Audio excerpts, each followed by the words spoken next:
Welcome to Unboxing Logistics. I am excited for today's episode. This is a really unique and special topic that is near and dear to my heart and just really, really interesting. So buckle up. We're going to have a really, really fun day. I've invited a couple of my friends and compadres here in the logistics industry from the Summit Advisory team, Dylan and Jarlath. They are experts on this topic. You have been wanting to hear what it is, I'm sure. We are going to be talking about neurodivergence in logistics. Super, super interesting, this topic. A recent study found that 58% of people in the logistics and supply chain industry identify as neurodivergent. And this is more than double what you'd see kind of in other industries. And so what an opportunity for us to learn what it means. Both of these great gentlemen are neurodivergent. And so they're going to talk a little bit about their experiences and advice and how do we take best advantage of the superpower of neurodivergence? How do we help manage and make things sure that everything is just, as smooth as possible? So this is going to be a really fun, interesting topic. If you are neurodivergent, I would love to hear from you. You can pop in the comments, tell us about your experiences. But Dylan, Jarlath, can you just first quickly, we'll start with Jarlath, then we'll go to Dylan. Introduce yourself. Give us a little bit of the background on who you are. Yeah, sure. So I'm Jarlath. I was born in Ireland. Grew up mostly in Luxembourg. Lived most of my adult life in London, England. Been in the US since 2020, January 2020. Professionally, I'm a little in the neighboring thing to logistics, analytics, a lot of data in logistics, and I've worked in a few different fields, a few different industries, retail, e-commerce, and stuff like that. We use a lot of logistics data. I'm ADHD. I was diagnosed in 2024, 18 months ago, inattentive type. In a, what do they call it? Joyous diagnosis? I can't remember what it is now. There's a term for it. Because, you can do a lot knowledge is power. You can do a lot when you find out. So, yeah. Yeah, absolutely. Absolutely. Dylan, tell us about you. Hey, Dylan Telford. I lead a team of outstanding consultants in the omnichannel space. And for myself, I've got a autism diagnosis in my early 30s. And so I think similar to what Jarlath was just saying, there's something about how eye-opening it is when you get a, later diagnosis than others. A lot of things about your early life starts to make sense.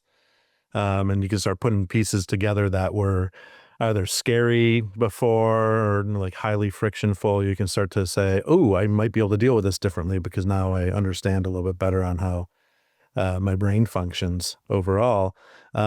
Just like anybody else who goes to therapy for one thing or another, right? It's once you get that self-discovery, I think there's a lot of doors that get opened. And so it's been a really great adventure since then. And I really love advocating for everyone else that's going through the same struggles.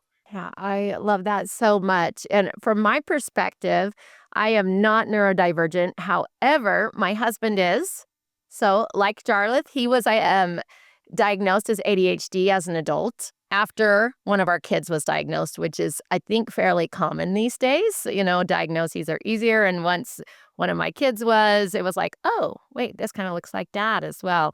So for, our regulars here in the Unboxing Logistics family know that I have 7 kids, and all of them are somewhere in the neurodivergence. We have some autism as well, so a couple of kids who are on the autism spectrum and a few who are ADHD, and so it's an adventure, and I'm just really excited to talk about this really important topic today. Before we do, one of the things that I really love is I love to hear a person that you admire in the industry. I just love getting shout outs to people who are so influential and helpful. So Dylan, let's hear from you first. Who is somebody you really admire in the industry? And then Jarlath, you share with us after that. Sure. There's a leader I worked with when I was working at Gap Inc.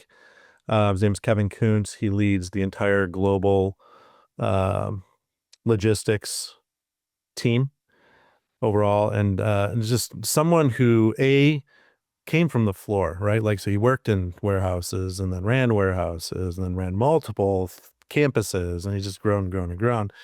And he didn't let that leave him, right? Like everything that he learned about having boots on the ground, personally in his early stages, he's kept with him. And he's somebody who really understands that the hurdle of change management can often be addressed through culture.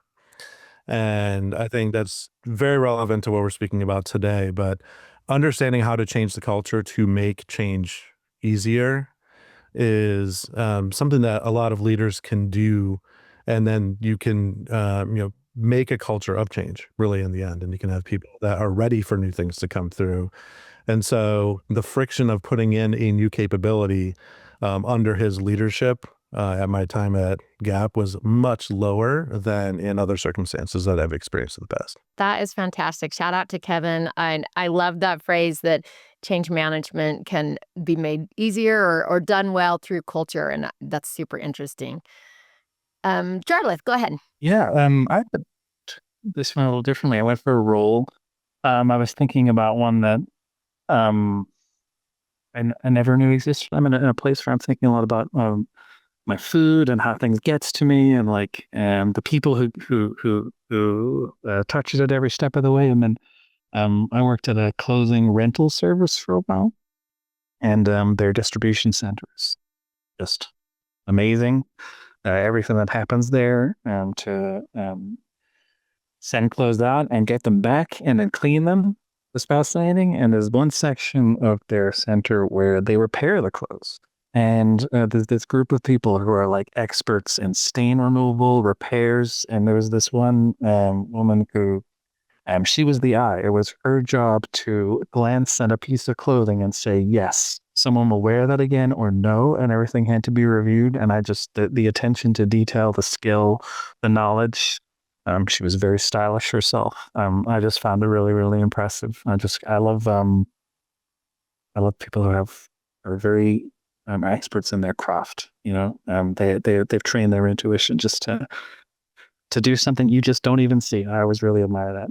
Isn't it so cool when people find roles like that fit their talents so well? I think sometimes we get kind of stuck in roles that don't play up to our ability. So that is really, really cool role. Okay, so I want to kind of have our conversation in like two ways today. I want to talk about what it's like being neurodivergent, and maybe, how to manage that. And for our audience who's listening, if you are neurodivergent, kind of some of the lessons that Dylan and Jarlath have learned. And then I want to talk about supporting your colleagues who are neurodivergent, at whether you're in leadership, whether you're coworkers, and how we can kind of take advantage of it. So before we jump into sort of the just straight up being neurodivergent in logistics, I'd love to hear your take on the statistic that I shared on that study. What does that surprise you? Are you not surprised? Why do you think that this is true? Jarlath, let's start with you. I was surprised. My first intuition as a data person. I call myself I heard this term maybe 10 years ago, skeptical optimist. So like trying to have a positive mindset, but always be a little skeptical at first. So my initial is 58%. That sounds too might be true. And then once I put that aside, I was like, well, it makes a lot of sense, right? There's a lot of pattern recognition. There's a lot of creative thinking required, creating new things, figuring out new ways. And then I was like, well, yeah, it makes total sense that's where neurodivergent people are drawn to, I'm always looking at neurotypical people like, how are you just chipping away at that? How are you getting it done? It's so dull. And then, and I admire it. And then, the pattern I've seen is, neurodivergent people, you'll tend to find them working on the hardest problems. The one that a lot of people are like, that's too difficult. It's impossible. Right. Oh, that's my husband so much. And he gets into the he can't release.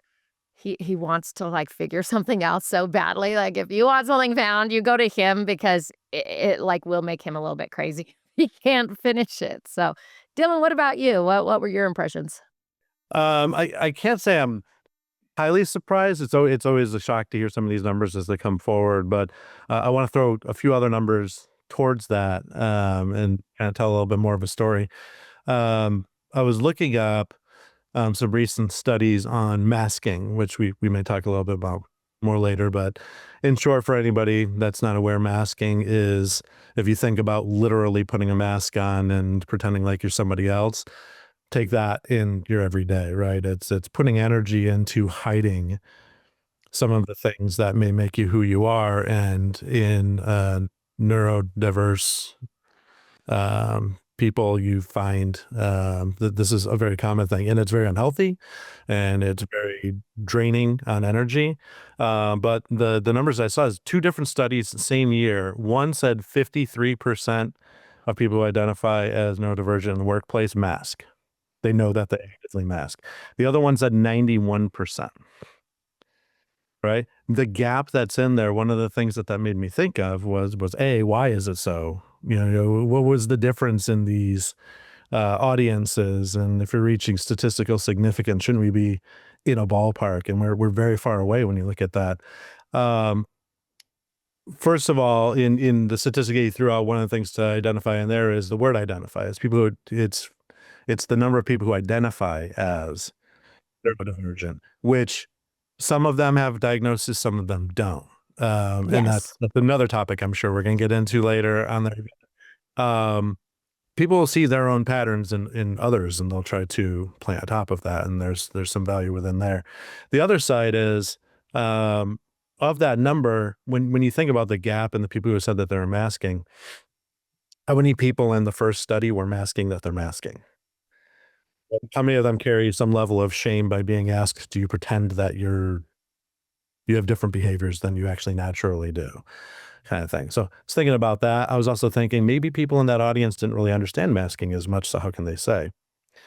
And of that, how many people this is the scariest one for me, how many people in the study that you looked at did not self-identify as neurodiverse because they were masking that deep?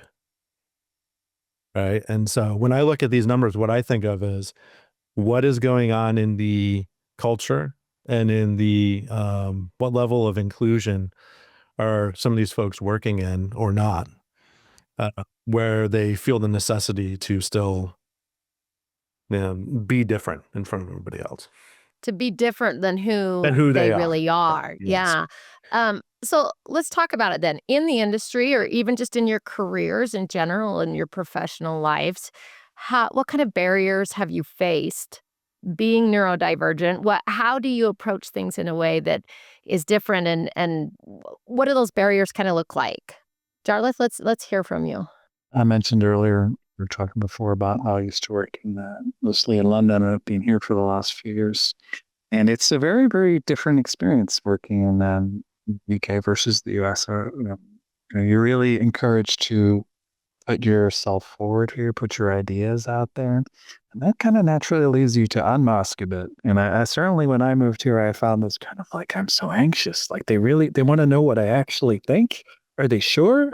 Because there's also like a cultural aspect that plays on top of it. So some of it was simply not knowing what people really want or what people want from you. Is that what you're saying? It's hard because, you're always neurodivergent. So you don't really get to experience what it's not like. So it's really difficult to know, and that's what it comes down to is like, and I drove myself a little crazy.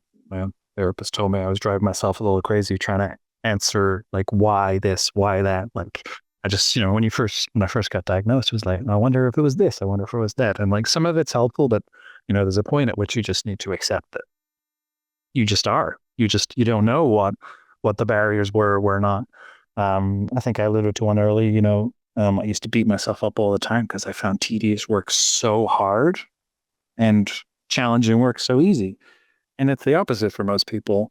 And I didn't really accept that about myself. I would just kind of be like, I'm lazy or this, that.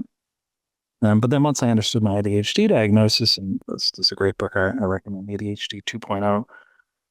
Boring work is kryptonite.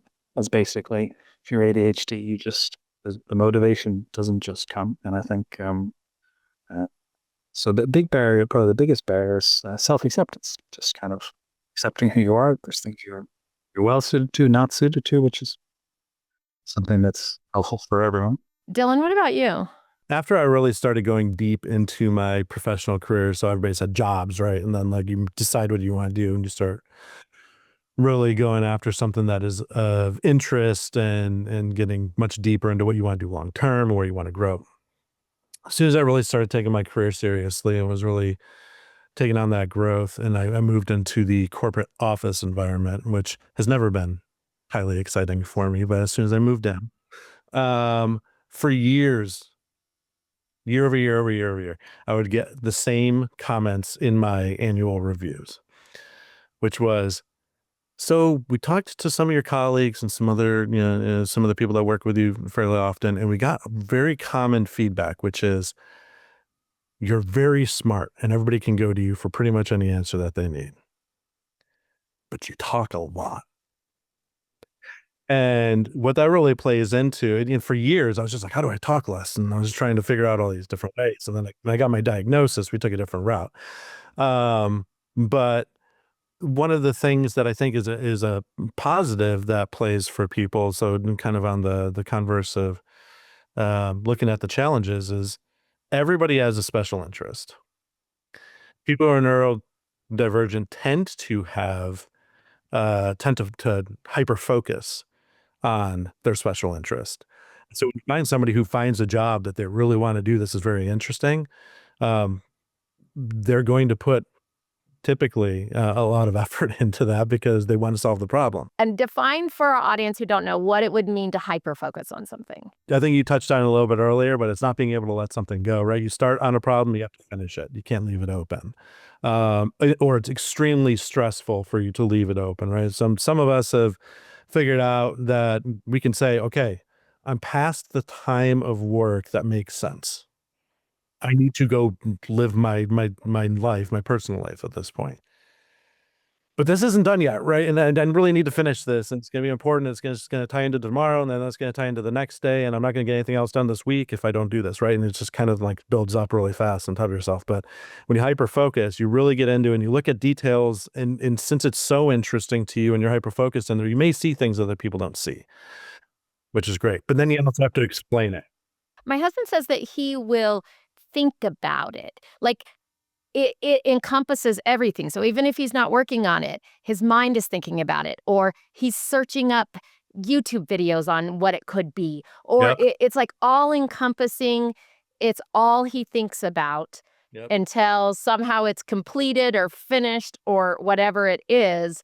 And so he will sometimes not eat. I know, like when Yep. he's working on something, I'll need to bring him food because he won't remember to eat. He won't remember to go to the bathroom. He's so involved in it that it's like everything else is gone, which it is. It's an amazing superpower to get that done, but also difficult, because there is life. Yeah, it was my wife actually does the same thing to me. In my personal life, working on music is a special interest of mine, and I will be mixing songs on my computer, and then all of a sudden it's darker than it was what seems like a second ago, but it's probably been 10 hours, and she comes into the room with a sign, because I got headphones on and everything, with a sign that says, you need to stop and use the bathroom, drink some water, and eat something.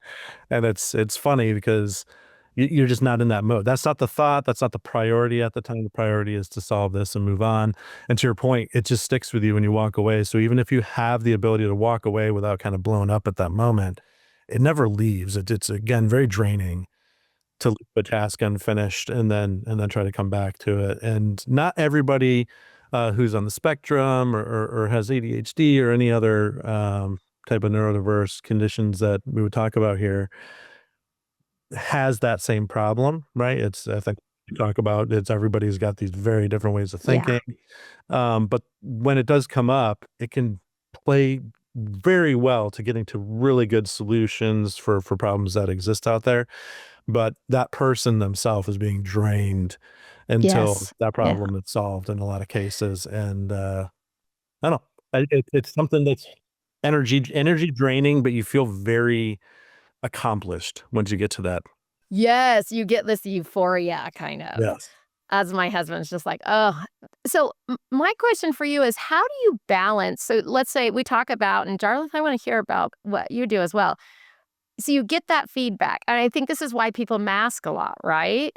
Is that there's this feedback, you're smart, you're amazing, loving, coming to you, but you're taking up too much of my time by talking so much, right? And so then I think I've seen it in my daughters that they really work. I know my daughter would be like, okay, I can only raise my hand in class 3 times. Like I am like the only one talking. Or and I think those are all those kind of things you're talking about, Dylan, the masking, the trying to fit in with what Mhm. society deems to be normal or deems to be appropriate for a situation. How do you balance being yourself and also making sure the culture works for everyone? When I got my diagnosis, I learned that the more open I was, the easier it was for people around me to be part of a community of people that's all trying to, make work.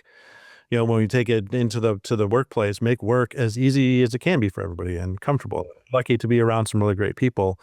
When I got the diagnosis, none of them were surprised when it came up. So there's that as well. But then when I started to have the conversation on, my compulsion is to give you as much context as possible so that you understand everything that I'm giving to you.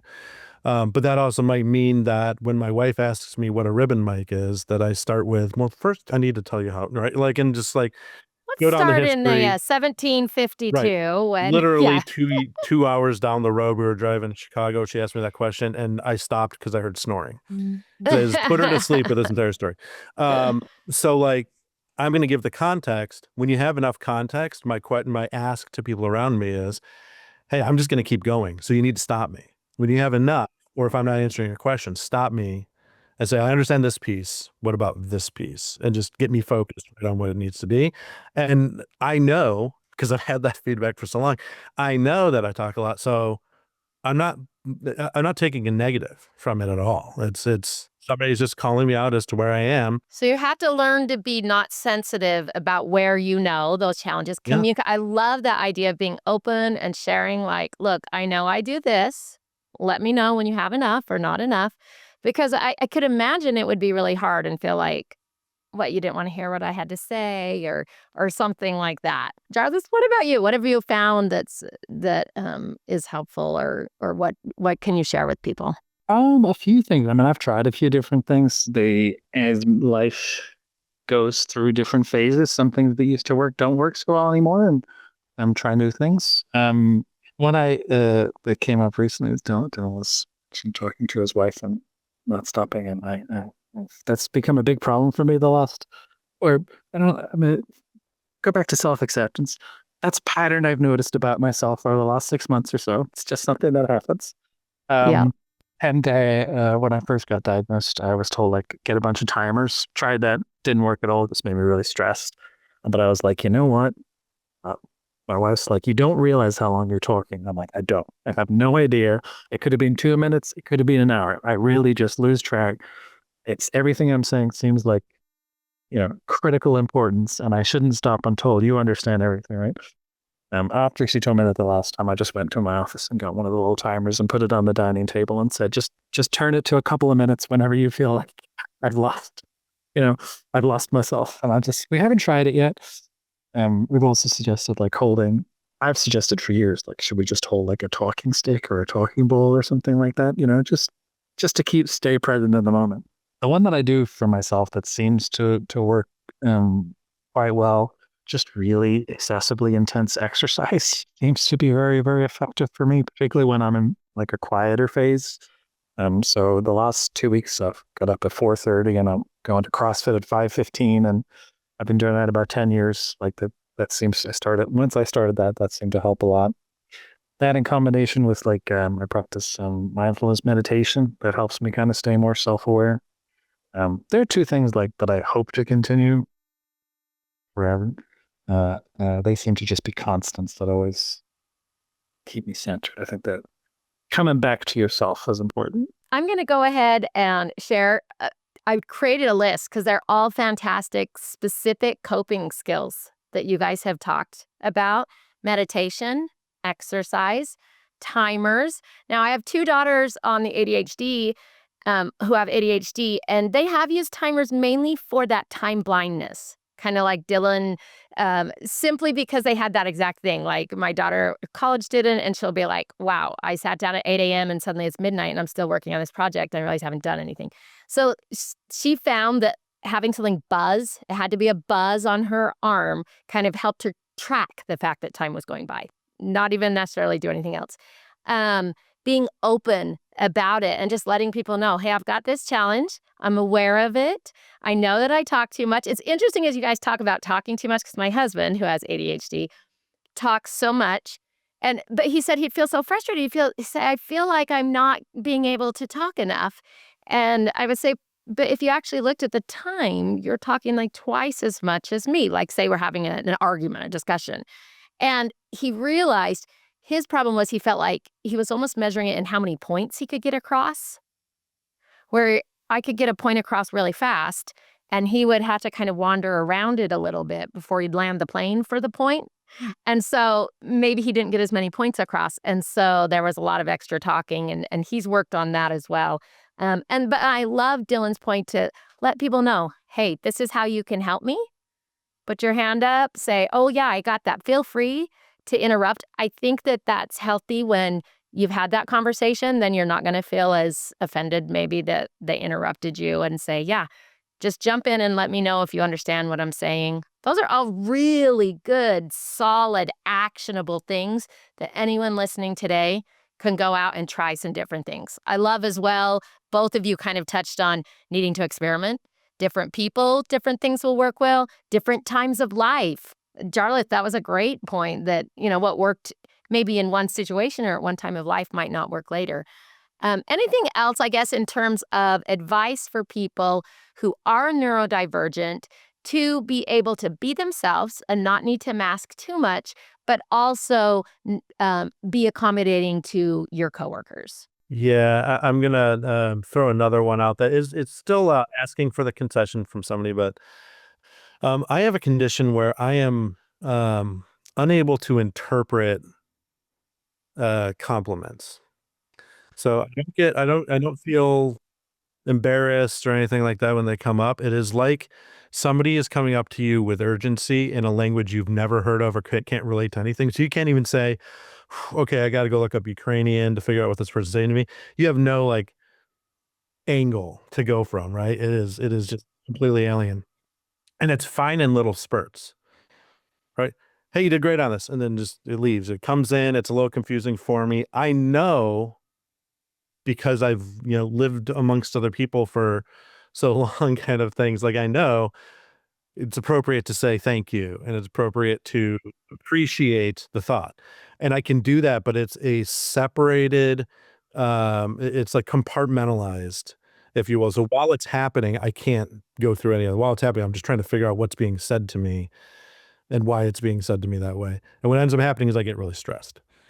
And so if it goes very deep when you've got these awards, and like if I ever won a Lifetime Achievement Award and you got the person up there kind of going through the list of things for 40 minutes on why this person's being given, that's like I would just explode completely within there. Okay, it makes you feel uncomfortable. Well, it's uncomfortable because I'm not processing it appropriate. And so I've had a time where I had a supervisor, I was being given an award, and it was over Zoom. And he was going through everything that I did to get the award. And it was too much. And so he's telling me all these positive things. I'm sitting there going like this. And I'm sweating. And so he's like, what's the problem? I'm like, you need to stop. And I'm like, I didn't know we can get to this point because I'm not sitting here saying I'm going to win every award on the planet or whatever. But like, when you're going to give me a compliment on something, I really need you to be short and to the facts on it. And that's going to help me interpret it better and lower my stress. I can't explain why this is the way that it is, but when you go too deep like that, you stress me out. So now I've given that feedback to people when I'm in circumstances where things are going to be discussed. They're like that, and when they accommodate, they just go very quickly. Hey, you did a great job on this, and you've been nominated for this award, and you've won it, and that's it. That's super interesting. And I think while not everybody may have that with praise or with compliments, it could be in general in the neurodivergent community, what may feel natural when you're neurotypical does not feel natural. So you may feel uncomfortable or you may feel you may not interpret things correctly. You could get confused by things, that social cues and whatnot. Do you have any of those kind of things, Jarlath? Anytime I'm at like a company awards thing or my gym did an awards thing at Christmas, I basically just have anxiety the whole time. Like, are they going to call me? Are they not going to call me? Did I work hard enough? I just can't stop. Like, ruminating, I guess is the word we haven't used. Like, that's one of the, we're Yeah. talking hyper focus and you have a helpful thing to solve, then it's great. The mind just will go and go and go. And you might be the, the person who cracks it, and it's great. And you have fun on the way.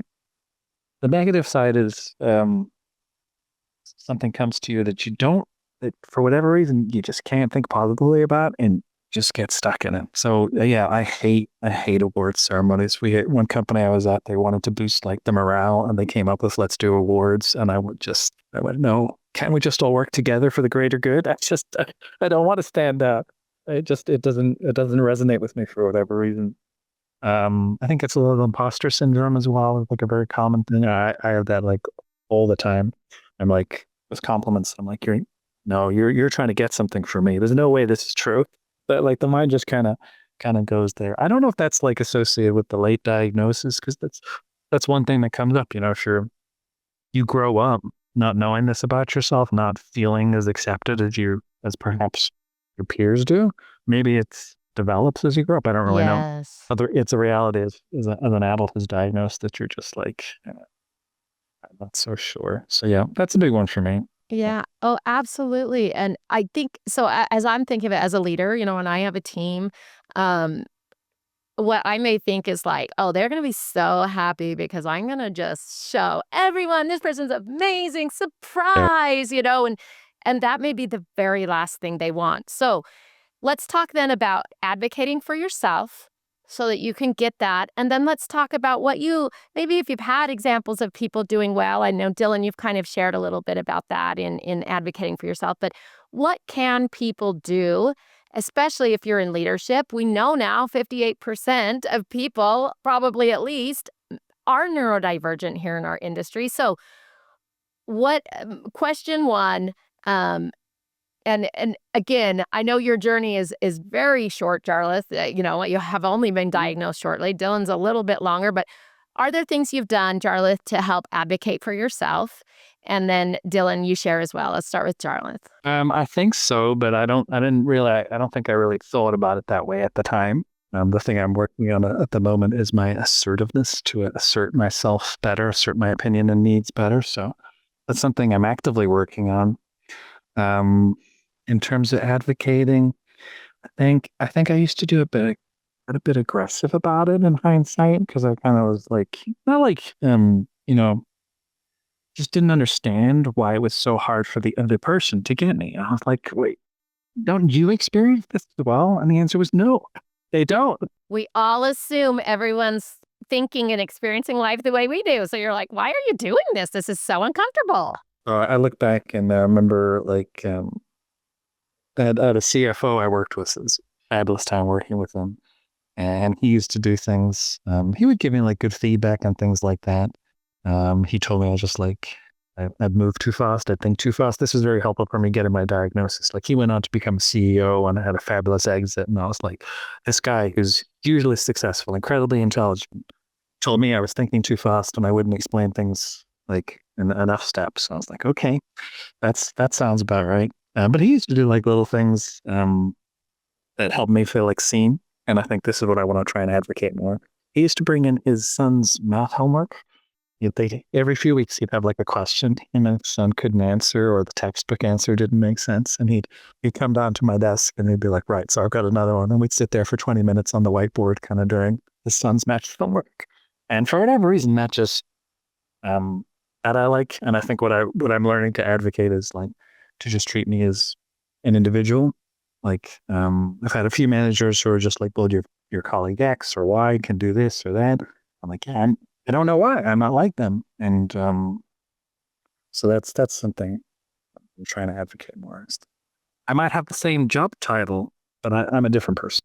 Yes, that's fantastic, that comparison. It's just like we're not supposed to compare our kids Mhm. It's really similar. Don't compare your team members. Everybody has different strengths and weaknesses, and they're going to respond really differently to what motivates them. Dylan, Totally. what about you? What have you found is helpful with advocating? When you have a voice where other people might feel like they don't, being the one that speaks up to maybe ask the questions that people who are more shy, maybe people who are masking in these cases, others won't ask. I worked with a gentleman previously that he was on he had diagnosis of autism as well. And we were on a call with leaders across the entire company going into reviews. And it was talking about what we should be doing as leaders to have the best experience possible with our employees while we're talking through with them. And they were talking a lot about things like eye contact, and they were talking about a lot of things like, the way that you ask certain questions or the tone that you use as you're speaking or anything like that. And this gentleman spoke up and raised his hand and said, "That's all great, but what you just described is not inclusive of any of our neurodivergent employees." And just in that, he opened the door for a whole bunch of people who may have had diagnosis, may have felt like they're on the spectrum, one thing or the other, to sit there and think, this was uncomfortable for me, and now somebody else has actually opened that up.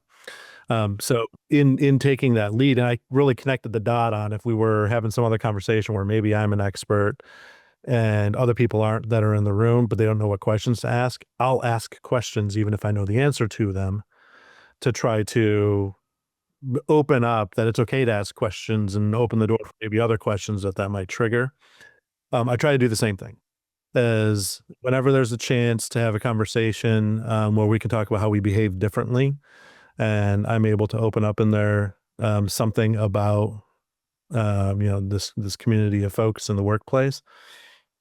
I have had very good results on people coming to me, opening up to me directly, but then getting the courage to open up a little bit more broadly to others, and that they've had success in doing so. So I think from an advocating standpoint, it's creating that environment where you are driving inclusion by just saying things aren't the same.